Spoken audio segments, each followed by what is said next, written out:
जन्नत अल-बकी हम सब के लिए एक बहुत ही मोहतरम जगह है। और ये मोहतरम इसलिए नहीं है कि सिर्फ एक ज़मीन है। ज़मीनों में सबसे बेहतरीन ज़मीन वो ज़मीन है कि जहाँ पैगम्बर अकरम दफन है और जहाँ इम्मा अतहार दफन है। पैगम्बर अकरम की ये 4 औलाद से 4 इमाम जन्नत अल-बकी में, पैगम्बर के असहाब इकबार जन्नत अल-बकी में, बनी हाशिम की बड़ी अजीम हस्तियाँ जन्नत अल-बकी में दफन हैं। हम हर इंसान के एहतराम को मलहूज़ खातिर रखते हैं और किसी भी इंसान के बुज़ुर्ग की अगर कब्र की बेहुरमती की जाती है तो वो उसके लिए सबसे ज़्यादा तकलीफ दह बात होती है। जन्नत अल-बकी इसीलिए हमारे लिए सबसे ज़्यादा मोहतरम है कि ये हमारे माँ बाप की कब्रों से भी ज़्यादा बेहतरीन जगह है और इन कब्रों का इंतज़ाम करना वहाबियत का हमेशा से मौक़िफ़ रहा है। जब से उन्होंने सऊदी अरब बनाया है, हालांकि ये जज़ीरतुल अरब था, अपने नाम पर उसको रखा है, और उसके बाद फिर एक एक आसार इस्लामी को उन्होंने तबाह किया है। तकरीबन 150 आसार इस्लामी तबाह किए जा चुके हैं और अब 2-3 बचे हैं। हम इसीलिए एहतजाज कर रहे हैं कि ये हमारा हक़ है और उन आइम्मा की औलाद से, उन इमामों की औलाद में न जाने कितने सादात मौजूद हैं कि जिनके मूरी से आला वो हैं।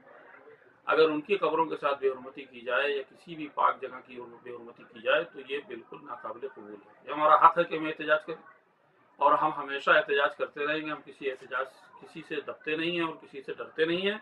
हमारी कोशिश ये है कि हम एक दिन वहाँ वो मज़ार बनाएं, वो रोज़े बनाएं कि जो उनकी शायान शान है, ताकि वहाँ जाकर लोग ज़ियारत कर सकें।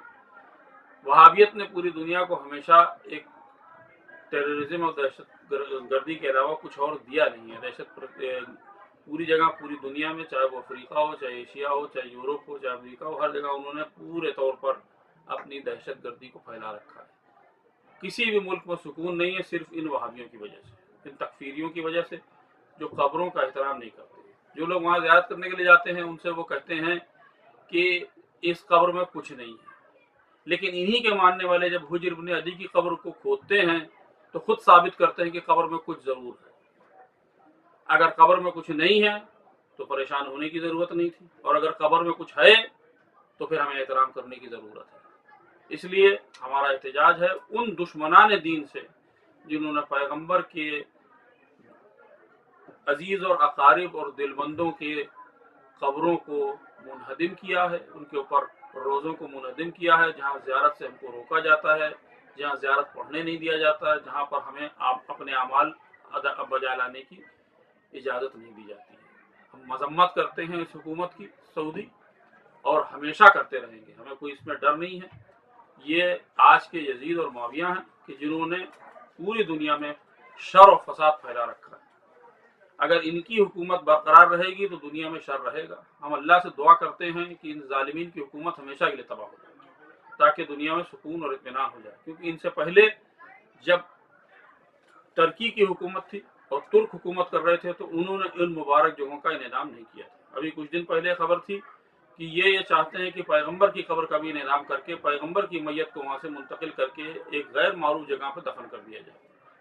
इस्लाम का कोई भी मानने वाला इस बात को कबूल नहीं करेगा और ये नाकाबिल कबूल बात है कि किसी भी मुतबर्रिक जगह को तबाह किया जाए। हम सारे शिया ही नहीं बल्कि हर मसलक के लोग सिवाय वहाबियों के इनसे ना इत्तेफाकी रखते हैं। 1920 से लेकर आज तक वो ना इत्तेफाकी इनसे चल रही है और चलती रहेगी। हम ख़त्म नहीं होंगे और हम बना के ही छोड़ेंगे।